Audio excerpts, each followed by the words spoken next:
as today we are reporting after pretty much almost 1 month without the Formula 1 action on the fourth sprint of the 2024-2024 FIA Formula 1 season, which of course took place at the circuit of the Americas, which is located on the outskirts of Austin, Texas. And what a great, a very entertaining race it was. So we will tell you everything about it. We greatly enjoyed it, even though it hasn't resulted in the first Ferrari sprint victory of the season. And we will tell you, I think, why we are probably having the strongest car now, with pretty much most of the final upgrades now being put on all of the other different cars, and what we could have done in order to win this sprint, and hopefully what we will have to do in order to win the Grand Prix tomorrow, which is what matters, right? Of course it does. So over here, we will tell it to you over here in this wonderful setup with, of course, the SF1000T 818 Formula 1 racing simulator by Trustmaster, produced for Scuderia Ferrari. And then we will show you on this Red Retina Scuderia Ferrari iMac exactly how it finished, what it means for a championship, this result, because obviously it has a little bit of some few implications, on the title fights, and what we can expect for tomorrow. So for this exclusive reaction over here to the fourth sprint in the 19th round of the 2024-2024 FIA Formula 1 World Championship, I believe that we did pretty well at the beginning. Obviously from the practice sessions, you can tell that we definitely have the race pace, but how about the qualifying pace, right? So, for Ferrari, it was a little bit encouraging that, we were able, to start third and fifth, but again, we would have really liked to see it on a pole position. It was very disappointing that, for example, Verstappen with the Red Bull has just gotten pole position. We also had a Mercedes in front of us, Norris with the McLaren. So, what is exactly the pecking order, right? Well, that all went out of the window at the start, because Verstappen actually got in a good start.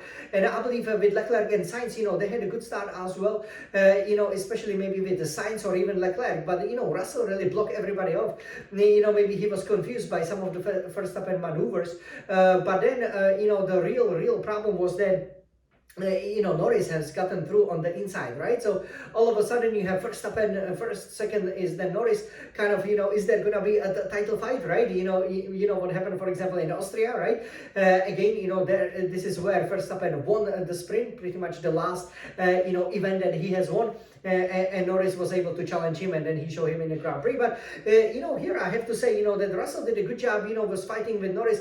But then again, they let the Red Bull run, and, in the end, it resulted in his victory, because pretty much, it's like, when two are fighting, the third guy is smiling, right? We have the saying, and that definitely held true, because obviously, with every fight, you are able, to get a few tenths, of a more of an advantage, which will come in very handy when you have to, for example, defend from the other guy. You can also save the battery, which again can help you defend, just in case, for example, the guy would have gotten within the DRS range. So yeah, that was disappointing, but what was good was that Scuderia Ferrari, we all were on the mediums, right? So, the fighting between Sainz and Leclerc, I have to say, I understand Sainz, his last 6, race weekends with Ferrari, but I mean, he shouldn't have, in my opinion, take the fight to Leclerc, especially so tough. But yeah, he overtook him fair and square. It was a little bit tough, but again, it cost us, a little bit compared to the others, right? Because Leclerc, as he said,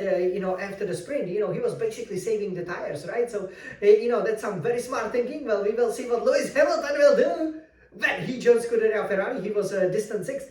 So, clearly for, Mercedes-Benz, they struggle a lot with the tires. And, as a result, after about the 6, 7, 8 to 10 laps, we were really able, to hone in on Russell. They were able to defend very well on the straights. But then, the way, for example, Sainz overtook, it's just like I do in the games, right? Exactly. So he must have learned it from me. He sent it down the inside with a triple apex, very similar to the one in Bahrain that is there in Austin. That's a great way to overtake, right? Because you can just simply, basically the guy chooses, the racing line, and you can go, a shorter way, and basically the other guy will be boxed out, so he won't be able to make the corner. So that was really good. Leclerc then put it in, and then we said after Norris, because Norris wasn't able to really put much of an impression on Verstappen, who finished about 3 seconds ahead, right? Because he didn't have to fight with anybody. So you can see when you have the clean air, there can be a big advantage. again, here you have, no change of the tires, no anything. So basically, what happened was that, you really rely on your skills. And I think Sainz, he really showed he's gotten pole position here before, but obviously was taken in the first corner. He's really shown a really good pace. And, I have to say, the way, he tricked Norris into outbraking himself was pretty good.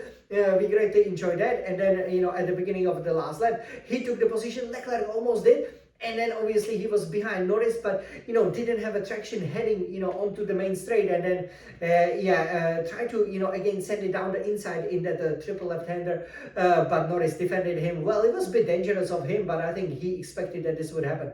So good defending from Norris, but obviously lost 2 points in the championship. For Scuderia Ferrari, we were the highest scoring team, and I think in a race we can definitely go for a victory and go for a 1-2. But here, in order to win the sprint race, we would have to have a better start, because we were still third, right?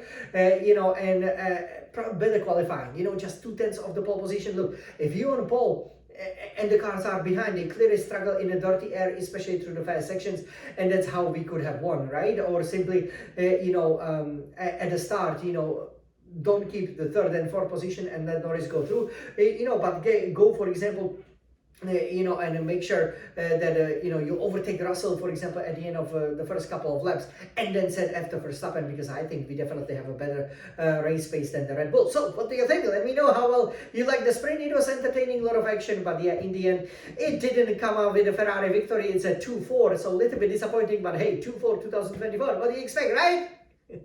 Okay, so now let me turn this red Scuderia Ferrari iMac to show you exactly what happened there in a race. So this is basically the race result over here. So you can see with Verstappen winning, there was Sainz, Norris, Leclerc, Russell and Hamilton in the way they had a fight, and then the two Hasses. That's a really good performance by them, because obviously let's not forget that this is the home Grand Prix, right? We are in the United States, and Hasses did quite well there, and then we had Perez and Piastri. So let's take a look at what it means for the driver standing. So the driver standing, we can see it only over here because it wasn't shown in the official highlights.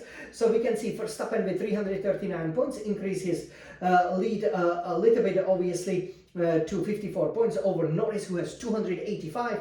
Then we have 250 Leclerc, 237 Piastri, 197 Sainz, Hamilton 177, and then Russell 159, Sergio Perez 144. The very interesting thing is that you have Dan Alonso with 62, Hülkenberg 25. Obviously, they are doing very well. So clearly, over here for Leclerc, I believe, the fight will really be for the third place.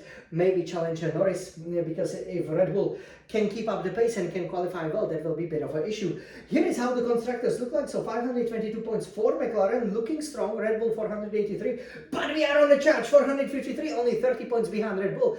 And again, it's not such a big gap, 69 points to McLaren. If we have stronger races, if somebody like Piastri qualifies badly, that's definitely our chance. 336 for Mercedes-Benz. They pretty much out of it. They will finish fourth, just like Aston Martin fifth with 86 points. So, the constructor's title, I believe, is definitely possible over here, and we should 100% go for it, as we can see the nice countryside over there in Texas. So this is how the race finished. The sprint race, we should say, and we cannot wait, in just 25 hours time, well, 24 hours time, 24 is the number of this 2024 season, to see exactly what happens in the Grand Prix. So let's go, Forza Ferrari, we can definitely do this. There's a lot of F1 action obviously coming up now with the triple headers, so to speak. So, this is really our, final chance to really, close down the gap to the leaders, especially in the Constructors' Championship, possibly in the Drivers' Championship, and to show that we can be champions this season. So what do you think? Forza Ferrari, let's go!